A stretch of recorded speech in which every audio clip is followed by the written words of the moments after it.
Hello विद्यार्थी मित्रांनो, नमस्कार. I am C A K Keshav from K commerce academy Nashik. विद्यार्थी मित्रांनो, महा ट्रान्सकोची भरती 2025 golden opportunity for every graduate student who is BCom completed. BCom complete झालंय त्यांच्यासाठी खूप गोल्डन अपॉर्च्युनिटी आहे, कारण 260 जागा भेटलेल्या आहे. प्रोबेशन पिरियड 0 आहे. पहिल्या दिवसापासून सॅलरी जोरदार राहणार आहे आणि ही वॅकन्सी खूप काळानंतर आलेली आहे. त्याच्यामुळे ही अपॉर्च्युनिटी प्रत्येकाने कॅप्चर करावी अशी आहे. ग्रॅब द अपॉर्च्युनिटी असं जरी असलं, पण याच्यासाठी एज्युकेशनल क्रायटेरिया किंवा क्वालिफिकेशन काय आहे तर दोन गोष्टी दिलेल्या आहेत मुलांनो. एक तर तुमच्याकडे वाणिज्य शाखेची पदवी म्हणजे बीकॉम एवढंच दिलेलं आहे, त्यातल्या त्यात MSCIT परीक्षा उत्तीर्ण पाहिजे, या दोन गोष्टी दिलेल्या आहेत. आता हे जरी क्लिअर कट एकदम असलं, ऍडव्हर्टाइजमेंट एकदम क्लिअर आहे, त्याच्यात काही कन्फ्युजन नाही आहे सर, त्याच्यात तर सर्व मेन्शन आहे. मग चर्चा कसली आहे? चर्चा याच्यामुळे आहे की बऱ्याचशा ज्या स्पर्धा परीक्षा होतात ज्याच्यामध्ये MSCIT अँड इक्विव्हॅलंट असा शब्द वापरलेला असतो आणि त्या इक्विव्हॅलंट मध्ये खूप काही सामावलेलं असतं. आता ती इक्विव्हॅलंटची व्याख्या खूप मोठी होऊन जाते. म्हणजे प्रश्न हा पडलाय मुलांना की सर माझं CCC झालेलं आहे, C++ झालेलं आहे, सर माझं टॅली कोर्स कंप्लीट झालेला आहे, BCCA झालेला आहे, टायपिंग झालेलं आहे सर आमचं, किंवा MSCIT पेक्षा हाय लेवलचे कोर्सेस झालेले सर्व मान्य आहे. त्यातल्या त्यात सर माझं तो BCom CA म्हणजे BCom इन कम्प्युटर ऍप्लिकेशन झालेलं आहे. म्हणजे विचार करा सर, मला कम्प्युटरचं किती नॉलेज आहे, त्याच्यात कम्प्युटर ऍप्लिकेशन होतं. सर्व गोष्टी जरी मान्य असला तरी सत्य एवढंच आहे की त्यांना अपेक्षित आहे MSCIT म्हणजे फक्त आणि फक्त MSCIT. इक्विव्हॅलंट शब्द नसल्यामुळे मुलांना तिथे बाकीचा काही स्कोप उरलेला नाहीये. पण मुलांचे कन्फ्युजन आणि मुलांचा क्वेश्चन की सर बाकी सर्व एक्झामला असतं तर याला का नाहीये? आता नाहीये तर नाहीये मुलांना, ऍडव्हर्टाइजमेंट मध्ये नाहीये, का नाहीये त्याचं स्पेसिफिक उत्तर नाहीये, पण रियालिटी तर काय आहे की फक्त MSCIT सांगितलेलं आहे. आता दुसरं कन्फ्युजन, याच्याशी रिलेटेड दुसरं confusion, sir in case MSCIT असेल तर काही एक्झाम मध्ये MPSCच्या वगैरे काही परीक्षांमध्ये सांगितलेलं असतं सर की तुमचं डॉक्युमेंट व्हेरिफिकेशन होईल तोपर्यंत ते सबमिट केलं तर चालतं. किंवा काही एक्झाम मध्ये असं सुद्धा असतं, दिव्यांगांसाठी जे स्पेशली सांगतोय मी, कारण मला जेवढे फोन आले त्याच्यापैकी काही जे स्पेशली एबल्ड जे लोक आहेत, ज्याला आपण हँडिकॅप वगैरे म्हणतो, तर दिव्यांग लोक जे आहेत त्यांच्याबद्दल सुद्धा एक प्रश्न विचारला गेला की सर दिव्यांगांसाठी असं असतं MPSC वगैरेच्या एक्झाम्समध्ये, मला पूर्ण डिटेल प्रत्येक एक्झाम बद्दल नाही माहिती, जे मी त्यांच्याकडूनच इनपुट ऐकलंय की सर आम्हाला असं असतं की जॉईनिंग झाल्यानंतर 1 वर्षाच्या आत सुद्धा हे सर्टिफिकेट दिलेले चालतात. आणि काहींचं म्हणणं आम्ही MSCITचं ऍडमिशन आता घेतलं तर चालेल का? तर नॉर्मल लोकांसाठी इथं क्लिअरली मेन्शन केलेलं आहे, म्हणजे नॉर्मल इन द सेन्स जे हँडिकॅप नाहीये त्यांच्यासाठी तर एकदम क्लिअरली मेन्शन केलेलं आहे की प्रस्तुत जाहिराती अनुसरून अर्ज सादर करण्यासाठी विहित केलेल्या अंतिम दिनांकापर्यंत, म्हणजेच लास्ट डेट जे आहे 3 एप्रिल 2025 ही जी डेट आहे पर्यंत संबंधित शैक्षणिक अर्हता व अनुभव धारण म्हणजेच बीकॉम आणि MSCIT दोघंही संपादित केलेला असणे आवश्यक आहे. म्हणजे जे आता विचार करताय सर, कारण माझ्याकडे आमचे बीकॉमचे पण क्लासेस आहे, KKCA मध्ये बीकॉम कोर्सेस आपण कंडक्ट करतो, त्याच्यामुळे बऱ्याचशा मुलांचा प्रश्न आहे की सर आमचं बीकॉम झालाय सर आताच, पण मग MSCIT आम्ही आता जॉईन करू शकतो, पण मग त्याला 3 महिने लागतील वगैरे वगैरे प्रकार आहे, तर आम्ही देऊ शकतो का? Answer is no. ओके.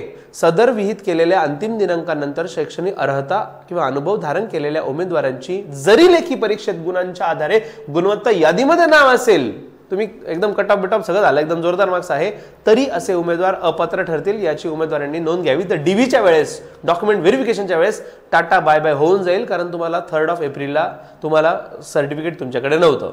आणि हा लास्ट पॉईंट दिव्यांगांचा मी पॉईंट मध्येच सोडला. तर दिव्यांगांनी जो प्रश्न विचारला होता की सर आम्हाला असं असतं की जॉईनिंग झाल्यानंतर 1 वर्षाच्या आत सर्टिफिकेट सबमिट केलं तरी सुद्धा चालतं. तर दिव्यांग व्यक्ती हक्क अधिनियम 2016च्या आधारे सामान्य प्रशासन विभाग, महाराष्ट्र शासन यांच्या शासन निर्णय क्रमांक दिव्यांगांसाठी जो हे निर्णय दिलेला आहे 2019 मध्ये, त्याप्रमाणे दिव्यांगांसाठी 4% समांतर आरक्षण राहील. ठीक आहे. पुढे, दिव्यांग प्रवर्गाच्या उमेदवारास सार्वजनिक आरोग्य विभागाचा शासन नंबर मध्ये विहित केल्याप्रमाणे अर्ज सादर करण्यासाठी विहित केलेल्या अंतिम दिनांकास म्हणजेच 3 एप्रिल 2025 रोजी वैध असलेल्या दिव्यांगाचे प्रमाणपत्र पाहिजे. ठीक आहे सर. 40% पेक्षा दिव्यांग पाहिजे, प्रमाणपत्र पाहिजे. ठीक आहे सर.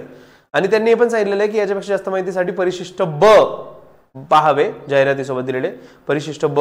पण याच्यात पुढचं पॉईंट जर बघाल तर अर्ज सादर करण्यासाठी विहित केलेली अंतिम तारीख 3 एप्रिल 2025 अशी असल्यामुळे प्रस्तुत जाहिरातीसाठी अनुषंगाने निम्नस्तर लिपिक म्हणजे वित्त व लेखा या पदासाठी लागणारी पात्रता म्हणजेच शैक्षणिक अर्हता आणि अनुभव सिद्ध म्हणजेच बीकॉम आणि MSc करण्यासाठी आवश्यक असलेल्या सर्व कागदपत्रे सदर अर्ज करण्याच्या अंतिम दिनांकास वैध असणे अनिवार्य आहे।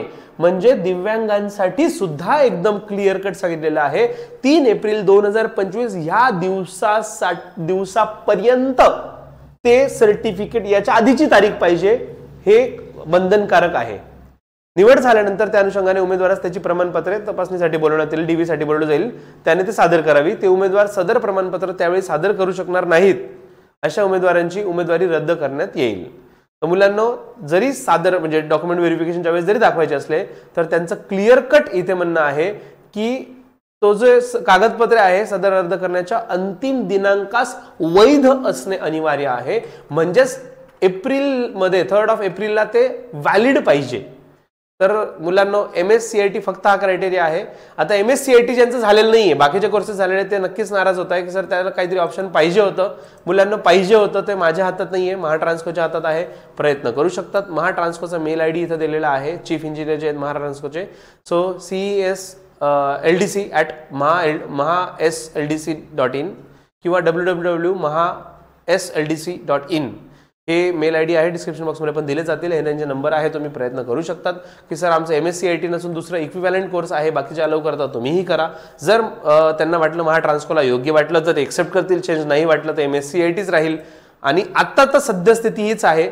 जर चेंजेस नाही झाले मुलांना, समजा एक्झाम फॉर्म मध्ये सुद्धा काही चेंज नाही आले फॉर्म फिलअप करताना ऍप्लिकेशन फॉर्म मध्ये, तर आमचं सजेशन राहील की MSc आणि बीकॉमच असेल तरच अप्लाय करा, नाही तर अप्लाय करू नका। तुमचे पैसे वेळ आणि मेहनत वाया जाईल, कारण त्यांनी एवढं क्लिअर मेन्शन केलेलं आहे ना की त्याच्या व्यतिरिक्त दुसरं नाही चालणार।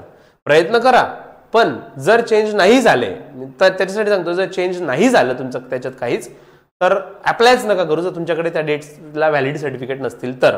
दिस is my opinion, this is my suggestion for you. ठीक आहे, सो मुलांनो हे सर्व माहिती होती, सर्वांचे डाऊट क्लिअर झाले असतील आणि खूप मुलांचे कलेक्टिव्हली डाऊट असल्यामुळे याच्यावर व्हिडिओ बनवलं की सर्वांनाच हे व्हिडिओ पोहोचवा, ज्यांच्या मनात डाऊट आहे ते क्लिअर करून घ्या की नाही आहे म्हणजे नाही आहे, तर बळजबरी असायला पाहिजे होतं आणि बाकीचे देतात। मुलांना हे लॉजिक झालं आपलं की बाकीचे देतात आणि यांनी पण द्यायला पाहिजे। सत्य काय आहे तर त्यांनी दिलेलं नाहीये। लढायचंय, बिंदास लढा, मेल करा। जर काही झालं चेंज तर नक्कीच आम्ही अपडेट करू, नाही झालं तर अप्लाय करू नका जर तुमच्याकडे सांगितलेले सर्टिफिकेट नसतील तर। ओके, सो मुलांनो आतासाठी एवढंच, लवकरच भेटूया। जय हिंद, जय Maharashtra, take care, bye bye.